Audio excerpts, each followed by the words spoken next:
March the 10th, 1989.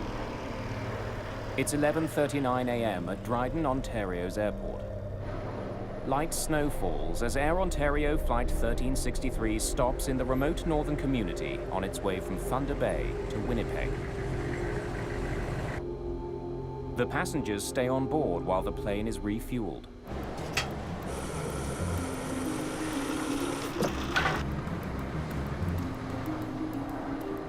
For flight attendant Sonia Hartwick and the crew aboard the Fokker F-28, it's been a frustrating day of delays. Big, fluffy, white snowflakes at this time were falling gently to the ground, and it was very, very gray. And I thought, I guess this means we're going to be delayed again. I can't see us making it to Winnipeg on time. It's Friday, the beginning of March break. Already an hour behind schedule, another delay could jeopardize the vacation plans of many of the 69 passengers and crew. There was a lot of families traveling on board with plans. Most of them were going skiing, and so they were very concerned about meeting their connections in Winnipeg. Kenora Dryden, it's Ontario 363. Ontario 363, Kenora. We've got quite a... As First Officer Keith Mills checks on weather conditions, Captain George Morwood returns from making a phone call inside the airport. It's getting worse. What's the latest? And it won't clear till late afternoon. Check that. Quite heavy snow. Looks like it's going to be a bad one. It's still within our takeoff limits. Well, that's good. We got a lot of people who want to make their connectors. Let's hope it holds. Temperatures hover around freezing. Visibility is decreasing. If the flight doesn't leave soon, it could be grounded indefinitely. Dryden is a very small city. It's a very remote part of Ontario. With a population of about 6,500, the isolated community lies halfway between Thunder Bay and Winnipeg. Harsh Canadian winters with bitter cold reaching minus 35 degrees Celsius are the norm here. It's not the place to be stranded in the middle of a snowstorm.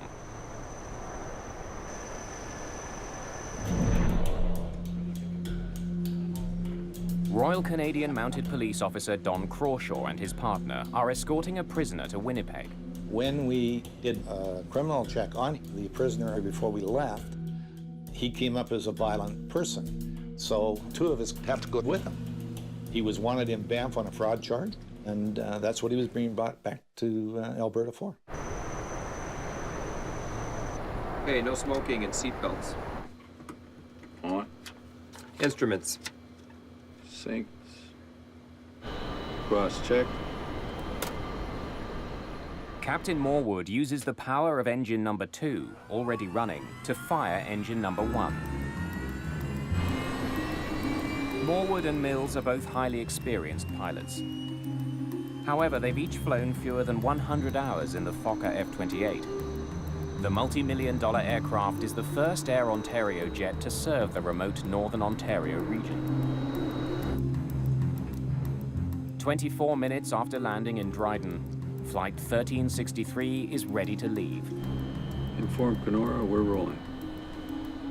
We're fired up, taxiing for departure, requesting airways to Winnipeg. Hang on a sec, guys. Is there a chance that plane can hold? We're having some bad weather up here. An approaching aircraft's urgent request to land Unbelievable. gives Captain Morwood little choice. He delays takeoff. Okay, 363 is holding short of the active. We are going to be a few moments until a small plane lands safely. We're sorry, folks. This just isn't our day. In the 2 years that I had flown with Air Ontario, I'd never come across anything like this before. The Cessna 150 lands safely, clearing the runway for Flight 1363's departure. Tell them we're going immediately. Kenora, Ontario, we're taxiing out at this time, 363 Dryden.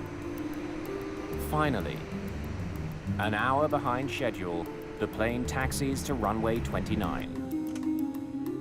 As we're going down the runway to position for takeoff, a blanket of snow was falling and I couldn't see the tree line anymore. It was like looking through a sheer. Folks, we're sorry for the delay. Flight attendants, please be seated for takeoff. At 12:09 p.m., Flight 1363 is ready for takeoff. Advise Kenora, we're ready to proceed. And Kenora Dryden, Ontario 363 is about to roll 29 at Dryden. Ontario 363, Kenora, roger. Captain Morwood performs a brief engine run-up, heating the engines to rid them of any accumulated snow and ice. Then he begins his roll down the runway. When we're taking off, I'm usually very quiet and focused, meticulously going through a checklist in my own mind. What would I do in the case of an emergency? E1, The F-28 reaches its takeoff speed, rotate. 80 knots.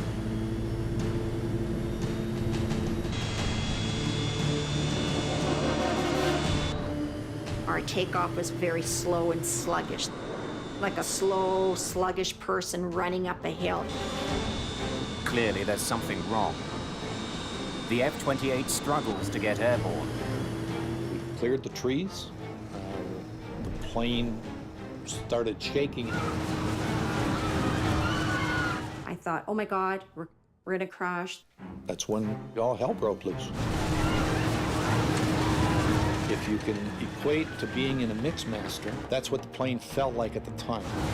There's this dip to the left and then dip to the right. The pilot's trying to get this plane up. Then all of a sudden there was a power burst. The plane seemed to stabilize itself, You could feel that the pilot's trying to get control of it. but a few seconds later, it became a Mixmaster again. I yelled out, emergency, grab your ankles, get your heads down. Grab your ankles, get your heads down! And I kept yelling that, and then I assumed my brace position. You could hear people screaming and yelling. There's loud, horrible sounds. We are clearly crashing. The pilots are helpless. 49 seconds after lifting off,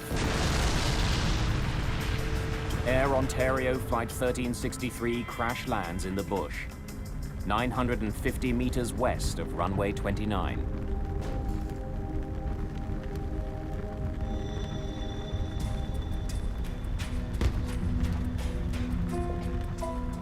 There was carnage of the aircraft all over the place. I didn't know where I was. And at that point, I thought, oh my gosh, I'm alive. I'm still alive, that this is all happening so quickly. When we crashed, we came down on an angle. It ripped the right side of the plane open, and that's how we got out, or else we probably would have never gotten out. Now, the prisoner was still in handcuffs, so I reached over and I took the cuffs off of him there, but he never left me. And then we exited the aircraft.